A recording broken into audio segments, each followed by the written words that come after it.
राधे राधे, जय श्री कृष्णा।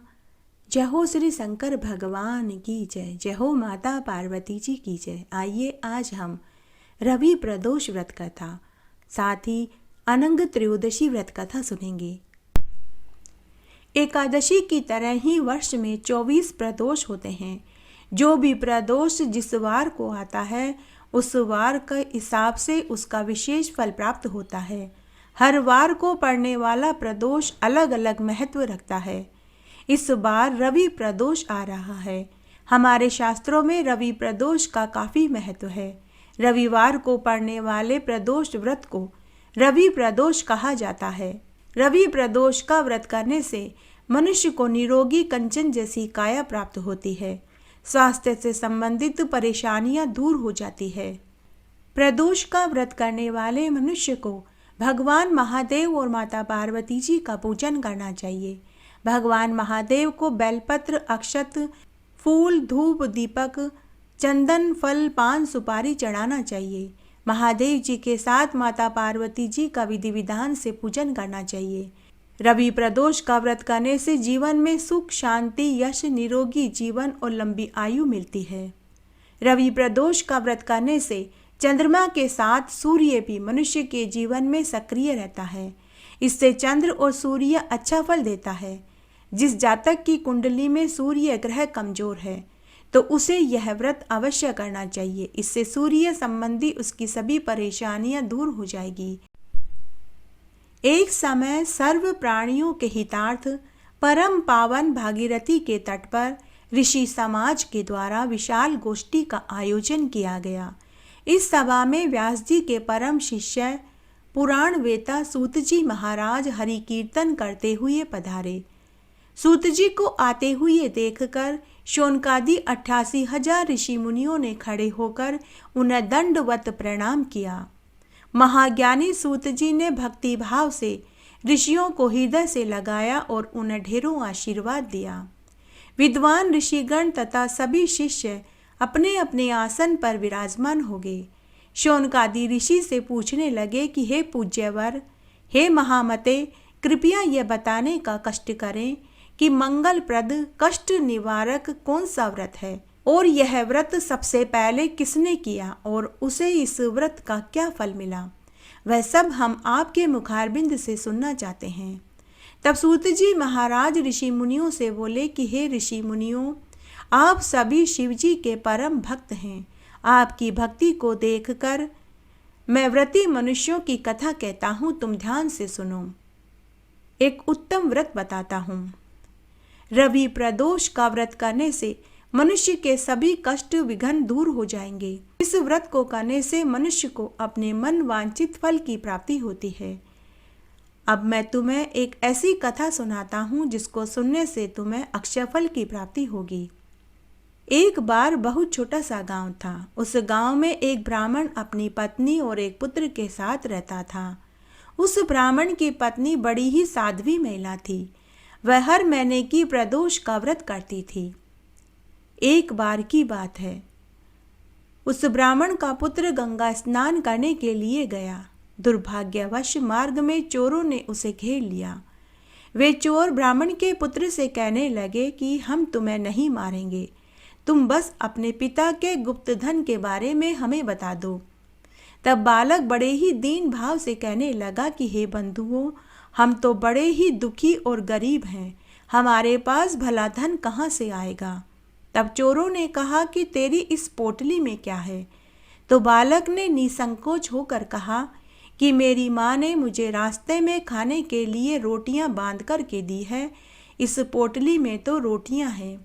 यह सुनकर चोरों ने अपने साथियों से कहा कि हे साथियों, यह तो बड़ा ही दुखी और गरीब मालूम पड़ता है, अतः हम किसी और को लूटेंगे। ऐसा कहकर चोरों ने उस बालक को जाने दिया। बालक वहां से चलते हुए एक नगर में पहुंचा। नगर के पास एक बरगद का पेड़ था। वह बालक उसी बरगद के पेड़ की छाया में थोड़ी देर के लिए लेट गया। लेटते ही उसे नींद आ गई। उस नगर के राजा की रानी का बेशकीमती हार कोई चोर चुरा कर के भाग गया था। राजा के सिपाही उसी चोर को ढूंढ रहे थे और ढूंढते ढूंढते वे उसी बरगद के पेड़ के पास पहुंचे और उस बालक को चोर समझकर बंदी बना लिया और राजा के पास लेकर आए और बोले कि महाराज, यह वही चोर है जिसने रानी का बेशकीमती हार चुराया है। राजा ने उस बालक से पूछा कि बताओ, तुमने अगर मेरी रानी का हार चोरी किया है तो सच सच बता दो, मैं तुम्हें कुछ नहीं कहूँगा, लेकिन अगर तुमने झूठ कहा तो मैं तुम्हें जेल में डाल दूंगा। ब्राह्मण के पुत्र ने राजा से कहा कि हे महाराज, मैंने आपकी रानी का हार नहीं चुराया है। लेकिन राजा को बालक की बात पर विश्वास नहीं हुआ। राजा ने उसे कारावास में डाल दिया। उधर जब ब्राह्मणी का लड़का वापस घर नहीं पहुंचा तो ब्राह्मणी अपने पुत्र के लिए चिंता करने लगी। अगले दिन प्रदोष का व्रत था। ब्राह्मणी ने प्रदोष का व्रत रखा और भगवान शंकर से मन ही मन अपने पुत्र की कुशलता की प्रार्थना करने लगी। भगवान शंकर को ब्राह्मणी की प्रार्थना पर दया आ गई। उसी रात को भगवान शंकर ने उस राजा को स्वप्न में जाकर के कहा कि हे राजा, जिस बालक को चोर समझकर तुमने कारावास में डाला है वह चोर नहीं है। उसने तुम्हारी रानी का हार नहीं चुराया है। तुम्हारी रानी का हार तुम्हारे ही महल की एक दासी ने चुराया है और उसे महल के पीछे बरगद के पेड़ के नीचे खड्डा खोद कर गाड़ दिया है।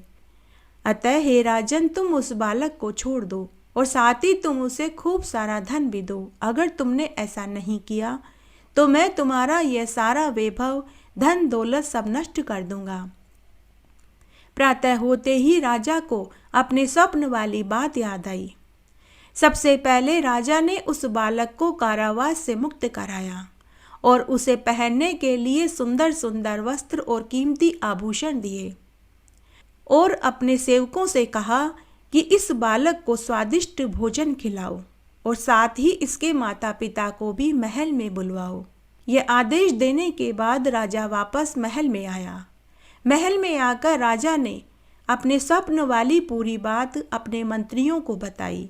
उसके बाद राजा अपने मंत्रियों, सेवकों, सिपाहियों और नौकरों को लेकर महल के पिछवाड़े बरगद के पेड़ के पास गए।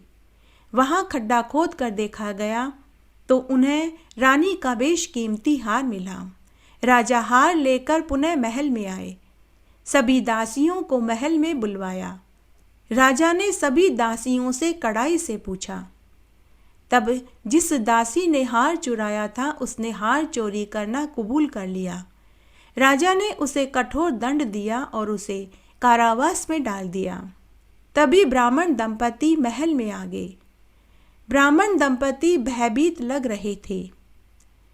राजा ने ब्राह्मण दंपति से कहा कि आप भयभीत मत होइए, आपका पुत्र निर्दोष है, आपके पुत्र ने कुछ नहीं किया। तब राजा ने ब्राह्मण दंपति को 5 गांव दान में दिए, साथ ही उन्हें खूब सारा धन भी दिया, जिससे वे सुखपूर्वक अपना जीवन जीने लगे। भगवान महादेव की कृपा से ब्राह्मण दंपति को सुख प्राप्त हुआ। अतः जो मनुष्य रवि प्रदोष का व्रत करते हैं वे प्रसन्न और निरोगी होते हैं और धन धान्य, पुत्र और पौत्र से युक्त होकर इस संसार के समस्त सुखों को भोग कर मरने के बाद शिवलोक को प्राप्त होते हैं। अनंग त्रयोदशी व्रत कथा। तारकासुर नामक राक्षस ने भगवान महादेव को प्रसन्न करके स्वयं के लिए अमरता का वरदान मांग लिया, लेकिन भगवान महादेव ने उसे वरदान दिया कि तुम्हें तीनों लोकों में कोई भी नहीं मार पाएगा सिवाय मेरे पुत्र के। तारकासुर ने मन ही मन सोचा कि भगवान महादेव तो वैरागी हैं और उनकी पत्नी सती अपने ही पिता के यज्ञ में जलकर भस्म हो चुकी है। जब पत्नी ही नहीं है तो संतान होने का तो प्रश्न ही नहीं उठता। तो तारकासुर ने महादेव जी के वरदान को स्वीकार कर लिया। तब महादेव जी का वरदान पाकर तारकासुर बलशाली हो गया। उसने देवताओं को अपना दास और देवांगनाओं को दासी बना लिया। तीनों लोकों पर उसने अपना अधिकार जमा लिया। तारकासुर के अत्याचारों से सभी देवता त्रस्त हो गए। सभी देवता ब्रह्मा जी के पास मदद की गुहार लगाने के लिए पहुंचे। तब ब्रह्मा जी ने देवताओं से कहा कि हे देवताओं, उस तारकासुर का वध तो केवल महादेव जी के पुत्र के हाथों ही होना लिखा है। अब समस्या यह थी कि माता सती के आत्मदाह के बाद भगवान महादेव तपस्या में लीन हो गए थे। उनके ध्यान को और तपस्या को भंग करने का साहस किसी भी देवता में नहीं था। उधर माता सती ने पार्वती जी के रूप में हिमालय के घर जन्म ले लिया था। ब्रह्मा जी देवताओं से बोले कि हे देवताओं, जब महादेव जी का विवाह पार्वती जी से होगा तभी शिवपुत्र की कल्पना की जा सकती है। परंतु रुद्र भगवान हिमाचल के शिखर पर घोर तपस्या कर रहे हैं, तो ऐसा उपाय करना पड़ेगा जिससे रुद्र का पार्वती जी के साथ पाणी ग्रहण हो जाए। तब सभी देवताओं ने इंद्र सहित अमरावतीपुरी में जाकर गुरु बृहस्पति जी से सलाह मशवरा करी। फिर इंद्र ने अपने कार्य की सिद्धि के लिए नारद मुनि तथा कामदेव को बुलाया और उनसे कहा कि तुम लोग हिमाचल के घर जाकर उनको समझाओ कि पहले जन्म में दक्ष की पुत्री श्री शिव जी की पत्नी थी, अब पार्वती के रूप में तुम्हारी पुत्री हुई है।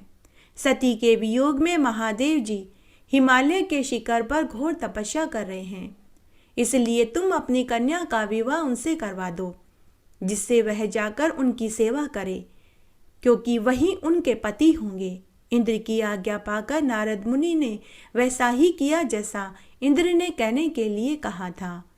फिर इंद्र ने कामदेव को बुलाया कि सब देवताओं के हित के लिए तुम बसंत ऋतु के सहित तपोवन में जहाँ रुद्र तपस्या कर रहे हैं वहाँ जाओ, वहाँ बसंत का विस्तार करो, और जब पार्वती जी वहाँ पहुँच जाए तब धनुष चढ़ाकर ऐसा बाण मारो कि महादेव जी मोहित हो जाएं।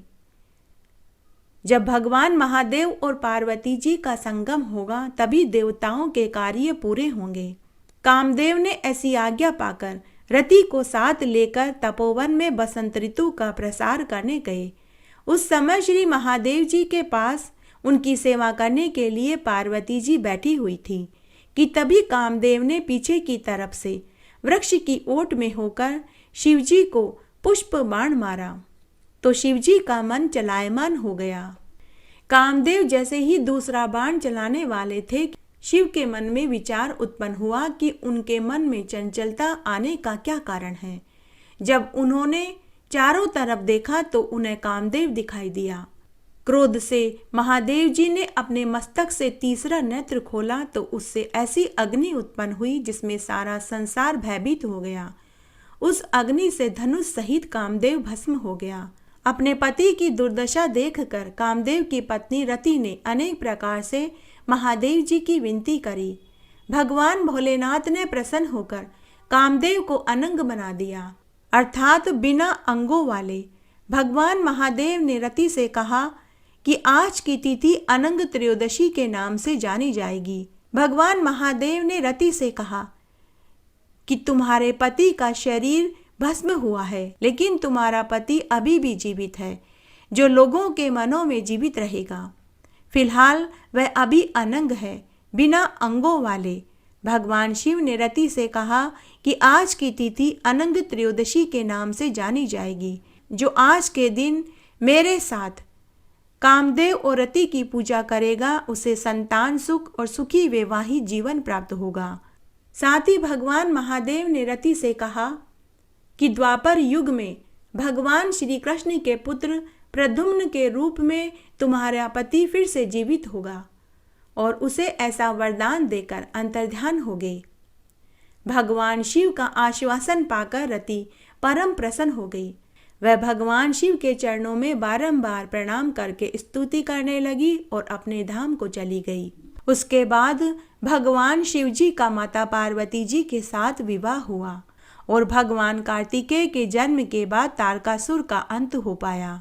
अगर आप रवि प्रदोष का व्रत करते हैं तो आपको व्रत के साथ में भगवान महादेव और माता पार्वती जी का पूजन करना चाहिए और साथ ही व्रत कथा भी सुननी चाहिए।